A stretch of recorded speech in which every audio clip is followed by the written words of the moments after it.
Ang kwentong ito ay hango sa totoong buhay. Karanasan ito ni Cholo. Taong 1959, Calabanga, Camarines Sur.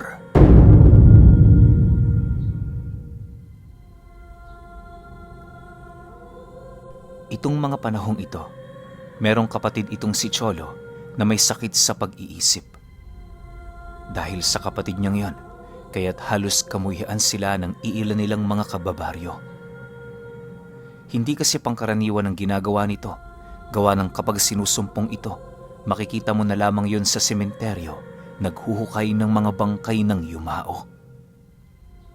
Walang kaide-ideya sila Cholo sa ginagawa ng kapatid niyang yon, ngunit isa lang ang nalalaman nila, matindi ang pagmamalabis nitong makasilay ng mga naaagnas na bangkay. Dahil sa ganun itong gawain, kung kaya't unti-unting naging tampulan niyo ng tukso at pangungutya. Kesyo, anak yon ng balbal, hindi yun tao at kung ano-ano pang masasakit na salita. Wala namang magagawa sila Cholo para pigilan ng mga taong yon, lalo pat alam din naman nila, perwisyo ang kapatid niyang yon. Sa loob ng halos humigit 2 dekada, pinilit nilang gawin ang lahat upang maibalik ang dati nitong wisyo. Tanging sariling pamamaraan lamang ang ginagamit nila noong mga oras na yon, sa kadahilan ng palaging tumututol ang kanilang ina na ipakonsulta yon sa albularyo. Hindi nila alam kung anong dahilan ng pagtutol nito, pero pinipili na lamang nilang sumunod nang sa gayoy maiwasan ang anumang gulo.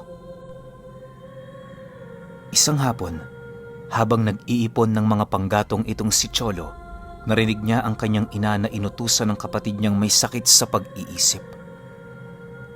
Hindi naman niya yun gaanong pinansin, gawa ng simpleng pag-uutos lamang ang ginawa nito. Makalipas lamang ang ilang minuto, nasipat na niya ang kanyang kapatid na nagmamadaling lumabas ng bahay nila. Habang pinagmamasdan niya ito, hindi naman niya maiwasang matuwa, gawa ng habang yon ay naglalakad, nakangiti yung nakatitig sa pera nitong hawak.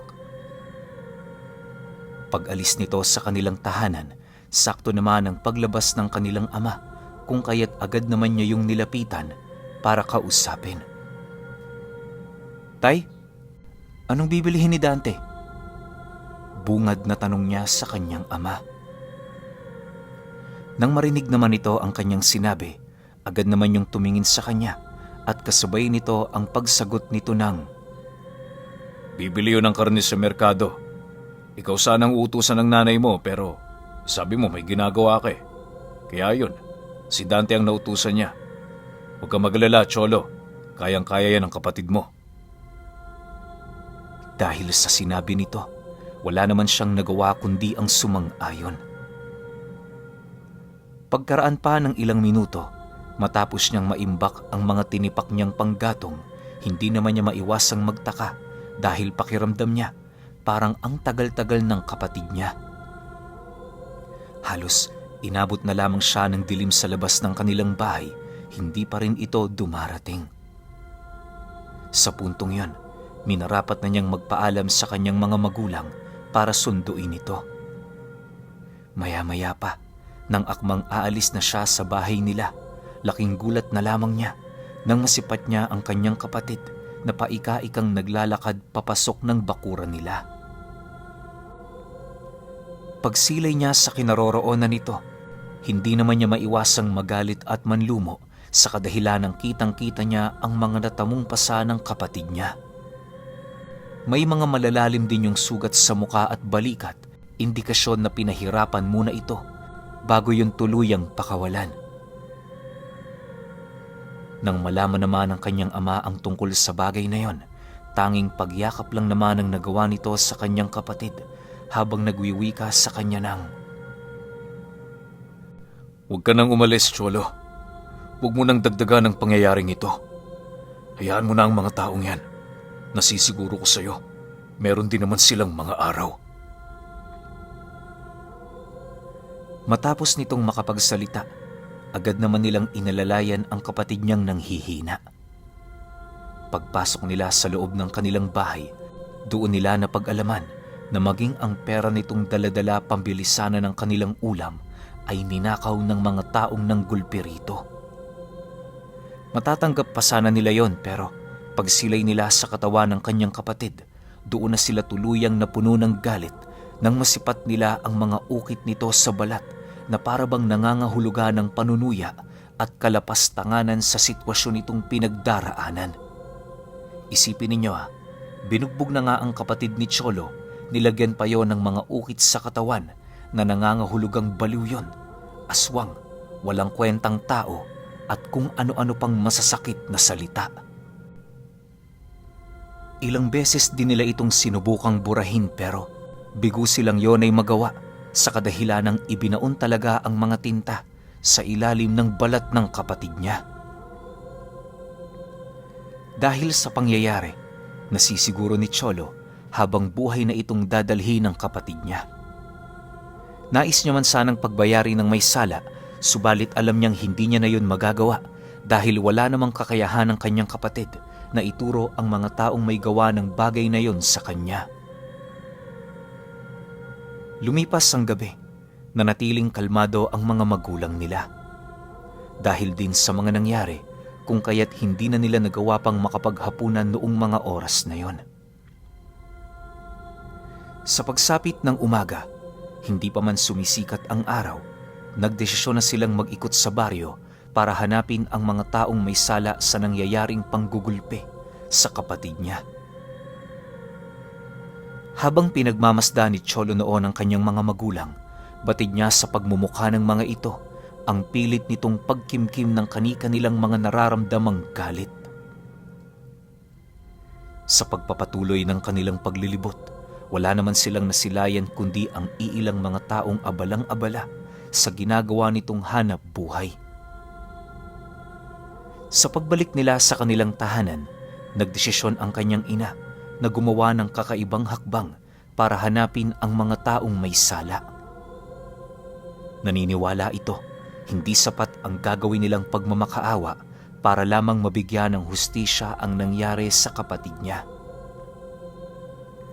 Noong una, nagtataka pa si Cholo kung ano ang gagawin nito, pero sa pagsapit ng gabi noong mismong araw na yon, doon niya nasilayan ang isa sa mga pinakatago-tagong sikreto ng kanyang mga magulang.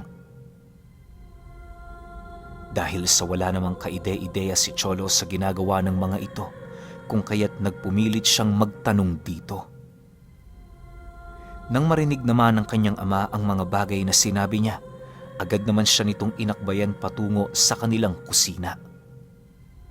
Nang masiguro ng kanyang amang silang dalawa na lamang ang naroon, seryoso naman yung nagwika sa kanya ng, "Sumpa namin ng iyong ina ang pagsilang kay Dante. Kaya siya nagkaganyan dahil sa amin. Pasensya ka na, Cholo, kung matagal kong itinago ang bagay na ito sa'yo. Ngayong malaki ka na, alam kong karapatan mo ding malaman ang tungkol sa katotohanan ito." Matapos nitong makapagwika, doon na nito inilahad ang tungkol sa sikreto ng kanilang pamilya. Ayon dito, hindi nagkataon ang pagiging mag-asawa nila ng nanay ni Cholo. Nanggaling sila sa dalawang angka ng mga mambabarang kung saan napagkasunduan ng mga itong magkaisa sa pamamagitan ng pag-iisang dibdib nila. Maraming bagay ang nangyari noong hindi pa ipinapanganak itong si Cholo, subalit kahit papaano, nagawa naman itong maitaguyod ng kanyang mag-ina. Sa pag-alis nila noon sa kanilang baryo, pinili nilang mamuhay ng masaya at mapayapa. Hindi naman sila noon pinigilan ng kanilang angkan, gawa ng wala din naman itong kailangan sa kanilang dalawa. Kasal lang naman ang habol ng mga ito, nang sa gayoy meron yung mapanghawakan na sila'y magkakadugo. Dagdag pa ng ama niya na, hindi sila kagaya ng ibang mga mambabarang na purong mga insekto ang ginagamit sa pagpatay ng kanilang mga kaaway. Di hamak na mas malakas dito ang ginagawa nila, masiguro lamang na walang pagkakataong makahingi ng tulong ang kanilang mga kalaban. Dahil sa mga bagay na inilahad nito, Unti-unti namang nagkaroon ng linaw sa isipan ni Cholo kung bakit ganoon ang aksyon ng kanyang kapatid magmula noong ipinanganak ito. Para sa kanya, ang kapatid niya ang nagtanga ng sumpa ng kanilang pamilya buhat sa kasamaang ginawa ng mga magulang nila. Bagaman hindi siya sang-ayon sa mga pamamaraan ng mga ito, nanatili pa rin ang kanyang respeto. Naniniwala si Cholo, pagkasama sa mama ng isang tao, meron pa rin doong mabuti. Sapat ng basihan ang pagpapalaki ng kanilang mga magulang sa kanila na halos ibuhos na ang lahat ng kanilang makakaya, hindi lamang sila maghirap. Matapos ang kanilang pag-uusap, bahagya namang nabaling ang kanilang atensyon sa sala ng kanilang bahay nang marinig nila ang paulit-ulit na pagsigaw ng nanay niya. Pagdating nila sa kinaroroonan nito, laking gulat na lamang niya nang masipat niya yung nakahandusay sa gitnang bahagi ng simbolo kung saan naroon din ang katawan ng kapatid niya.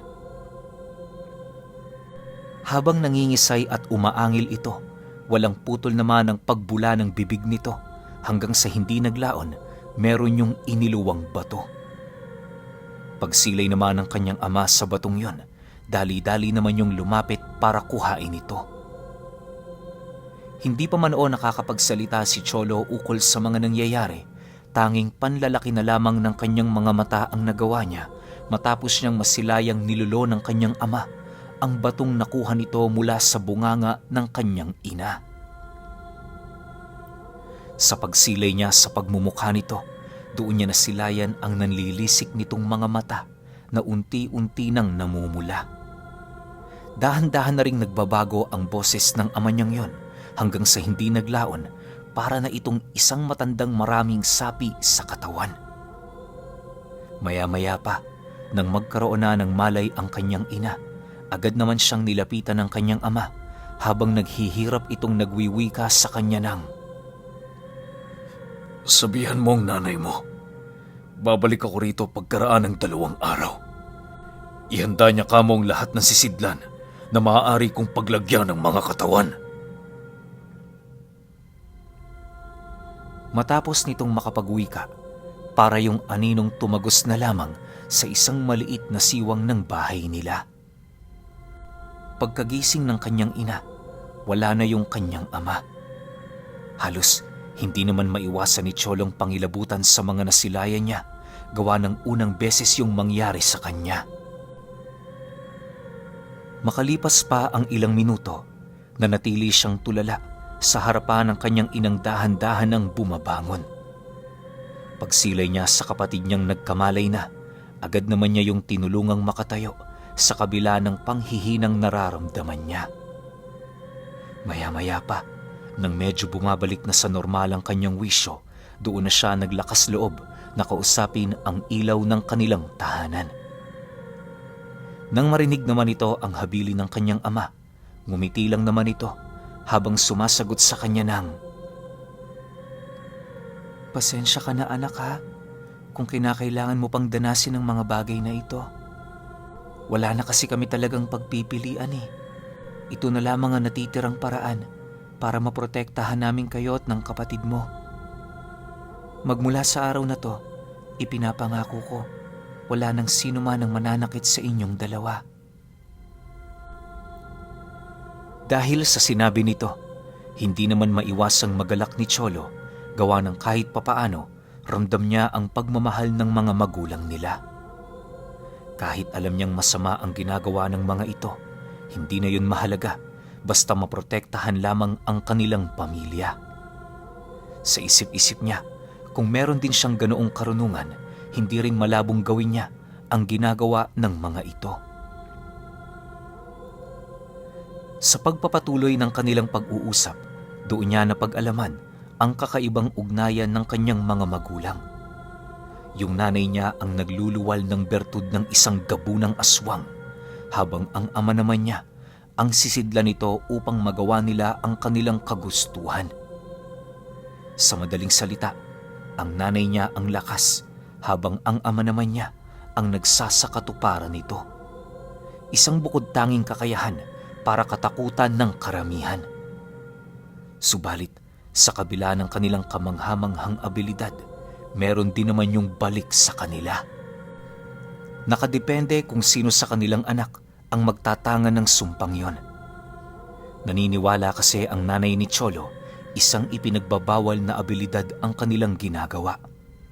Gayunpaman, sa kabila ng panganib nito, nakahanda pa rin silang sumugal alang-alang sa mga taong nagbibigay kasiyahan sa kanilang mga buhay. Makalipas ang gabing yon, nanatiling pangkaraniwan ang kanilang mga araw. Kahit nangungulila si Cholo sa kanyang ama, wala siyang magagawa kundi ang maghintay. Lingid sa kaalaman nila na habang payapa sila roong namumuhay, unti-unti na palang tinutunto ng kanilang padre de pamilya ang mga taong naamoy nito mula sa mga pasang natamo ng kapatid niya. Mapaumaga man o gabi, hindi yun tumitigil hanggat hindi pa nito na isa sa katuparan ang nais nitong mangyari. Ayon sa kanyang ina, gaano man kalayo ang asawa nito sa kanya, nagagawa niya pa rin yung maramdaman. Isa yun sa mga abilidad nila para makapagbigay ng komunikasyon sa bawat isa. Naniniwala din ito na sa ganoong pamamaraan ng ugnayan, hindi siya mababahala sa mga bagay na maaaring mangyari sa kanyang asawa. Pagkaraan pa ng 2 araw, kasalukuyan na silang naghihintay sa pagbalik nito. Pagtungtong ng 8:00 ng gabi, nakarinig sila ng iilang alulong ng aso kung saan yon naman ang naging hudyat sa kanila para tumungo sa likurang parte ng kanilang tahanan kung saan nakapalibot ang matataas na talahib. Makalipas pa ang ilang minuto, doon nila nasilayan ang isang nilalang na animoy dahan-dahang humahawi sa mga damo. Pag-usli ng bayong sa harapan nila, agad naman niyang nasilayan ang nanlilisik na mga mata ng kanyang ama. Maya-maya pa, nang makalapit na ito, doon tumambad kay Cholo ang hila-hila nitong kangga na merong mga nakatumpok na katawan ng tao. Sa pagkakatanda niya, nasa 7 ang bilang ng mga taong yon. Bawat isa sa mga ito naghahabol ng hininga habang ang iilan naman wala ng buhay dahil sa mga malalalim na pinsalang kanilang tinamo. Ayon kay Cholo, na habang pinagmamasdan niya ang mga panauhing yon, hindi niya maiwasang mag-alala lalo pat nasisiguro niya malapit lang ang tahanan nito sa kanila. Maaaring kaya natagala ng kanyang ama ay dahil lumikas yun sa ibang baryo para magtago buhat sa mga kasalanang kanilang ginawa. Sa pagbalik ng katahimikan sa paligid, unti-unti namang nagpalit ng anyo ang ama niyang yon at kasabay nito ang dahan-dahang pagtamlay ng katawan nito. Pagsilay niyang pabagsak na yon sa lupa, agad naman niya yung inakbayan at pilit dinala sa gilid ng bahay nila. Dahil sa pangyayaring yon, halos hindi naman nila mawari kung ano ang kanilang gagawin sa mga bangkay ng taong nadukot nito. Bale, naghintay muna sila doon ng ilang oras hanggang sa tuluyan na namang manumbalik ang lakas ng kanilang padre de pamilya. Pagtungtong ng hating gabi, isa-isa naman yung tinadtad ng kanyang ama na parabang kumakatay lang yon ng baboy. Habang pinagmamasdan nito ni Cholo, hindi naman niya maiwasang mandiri sa ginagawa nito, lalo pat yun din ang unang beses na makaranas siya ng ganoong bagay. Makalipas pa ang ilang minutong pagmamasid, kitang-kita niya ang galit ng kanyang ama habang tinatadtad nito ng buhay ang mga lalaking nanggulpe sa kapatid niya. Matapos nitong gawin ang bagay na yon, isa-isa naman itong ibinalot sa kumot ang pira-pirasong karne ng tao na parabang ibibigay nila ito sa kung kaninong demonyo. Dala ng kuryosidad noon ni Cholo, hindi niya maiwasang mapatanong sa kanyang ama ukol sa kung ano ang gagawin nito sa lasog-lasog na katawan ng mga tao. Nang marinig naman ito ang kanyang sinabi, seryoso lang naman yung napatingin sa kanya habang seryosong sumasagot sa kanya ng, "Maraming mga aswang napapadpad dito sa atin. Ibibigay ko to sa kanila, kapalit ng proteksyon natin. Alam kong hindi ko pa nalilipol ang kabuuan ng mga taong nangungutya sa ating pamilya. Nais kong sila na ang gumawa ng bagay na yan. Nang marinig naman ito ni Cholo, doon niya napagtanto kung ano talaga ang nais mangyari ng kanyang ama. Lumipas ang gabing yon, may mga napapansin na siyang iilang panauhin na bigla-bigla na lamang bumibisita sa bahay nila. Ang labis niya pa noong ipinagtataka para itong malapit na kaibigan ng kanyang ama kahit yon ay unang beses pa lamang niyang nakita. Ang labis pang nagbigay ng katanungan noon kay Cholo ay noong may mga matatanda nang bumibisita sa kanilang pamamahay. Wala itong ibang pakay kundi kumuha ng mga supot na alam niyang naglalaman ng mga pinatuyong karne ng tao. Isang hapon, habang nag-aayos siya ng panggatong, meron na naman siyang nasilayang isang lalaking bigla na lamang pumasok sa loob ng kanilang bahay. Paglapit nito sa kinaroroonan niya, agad naman siyang napaatras ng bahagya dahil sa kakaiba nitong amoy sa katawan. Para yung pinaghalong baktol na putok na ewan. Hindi talaga siya nakakaaya sa pang-amoy, lalo pat kung yon ang unang beses na malanghap mo ito. Ayon pa kay Cholo, dala ng kanyang pagkahiya sa taong kausap niya, pinilit niya itong tiisin kahit umuusog na ang sikmura niya. Nang mapansin naman siya ng lalaki, ngumisi lang naman ito habang sumasagot sa kanya ng, Pagpasensyahan mo na ang amoy ko, iho, ha? Ganyan talaga yan, kahit ilang beses man akong maligo. Nasaan ang tatay mo? Pakisabi, nandito na ako. Meron akong dalang magandang balita para sa kanya. Nang marinig naman ni Cholo ang sinabi ng lalaki, walang pag-aatubili niyang tinawag ang kanyang ama. Paglabas nito, agad naman itong niyaya ang lalaking yon na tumungo sa likurang bahagi ng kanilang bahay. Habang pinagmamasdan niya ang mga ito, minabuti naman niyang wag nang sumunod dahil alam na niya kung ano ang pag-uusapan ng mga ito. Sa pagsapit ng gabi noong araw na yon, doon niya napag-alaman na nagawa na palang mapaslang ng kausap nitong aswang ang dalawa sa mga taong halos araw-araw na lang nangungutya sa kanila. Ipinadaan sa isang sakitang pag-atake nito nang sa gayoy malaman ng kanilang mga kakilala na namatay yon dahil sa sakit. Dagdag pa ng kanyang ama, mga balbal ang nilalang na yon kung kaya't mas pabor dito kung mamamatay muna ang kanilang biktima bago nila ito pagsaluhan. Ayon pa sa kanyang ama na ang ganoong pamamaraan ng mga aswang na yon ang napagkuhanan ng sumpa ng kapatid niya. Noong mga panahong ipinagbubuntis kasi ito, nakahiligan na ng kanilang inang pagmasda ng mga balbal habang kumakain ng mga bangkay sa sementeryo. Dahil sa isa yung hindi pangkaraniwang paglilihi ng buntis, kung kaya't ginawa naman niya ang lahat ng kanyang makakaya para pagtakpan ang mga nakahiligan nitong gawin. Tuwing gabi, kapag tumutungo sila noon sa sementeryo, nagpapakalat siya ng mga sabulag sa paligid upang masigurong walang tao ang makakakita sa kanilang mga ginagawa. Halos tumagal ng ilang buwan ang ginagawang yon ng kanyang ina at natigil lamang ito noong malapit nang maisilang itong si Dante. Dagdag pa nito na sa loob ng 9 na buwan, walang kahit ni isang aswang ang nagparamdam sa kanila. Pangkaraniwan na yung pangyayari, lalo pat hindi rin nagkakalayo ang mga lahi nila. Pero alam niyo ba, magmula noong nasaksihan ni Cholo ang mga pangyayaring yon, unti-unti na ring nag-iba ang kanyang pananaw sa mundo. Sa pagtanda niya, pinili niyang magtrabaho kagaya ng ordinaryong tao, subalit pilit pa rin siyang ibinabalik ng tadhana sa larangang tinatangan ng kanyang ama. Hindi naglaon, nagdesisyon siyang yakapin ito bilang pagpapakita ng kanyang pagmamahal sa kanyang mga magulang at sa bukod tanging abilidad ng mga mambabarang.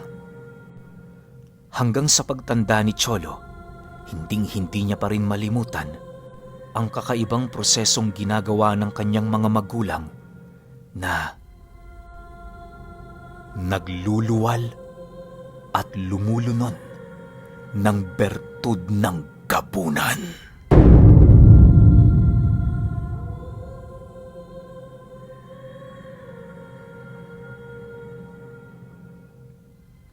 Okay, opinyon ko sa kwento. Lahi sila ng mambabarang, pero meron silang kakayahan para maging isang aswang, which is yun nga.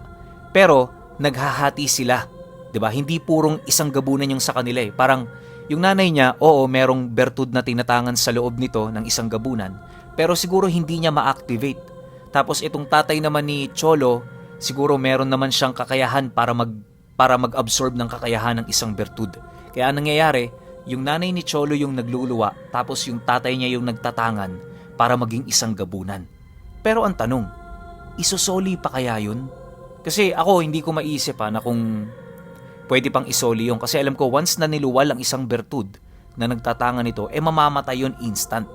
So siguro kaya nila nasabi na kakaiba yung kanilang mga tinatangang abilidad dahil sa ganoong proseso. 'Di ba? Kasi paano kung di sila mag-asawa? 'Di ba? Paano kung magkaibigan lang o magkakilala? Pwede kaya yung ganong klase ng proseso? So medyo napapatanong ako sa kwento na to. Malamang karamihan din sa inyo napapatanong. Pero kayo pa rin. Kung may opinyon kayo sa kwentong ito, comment nyo lang sa baba. Yun lang. Hanggang sa susunod na kwento. Salamat.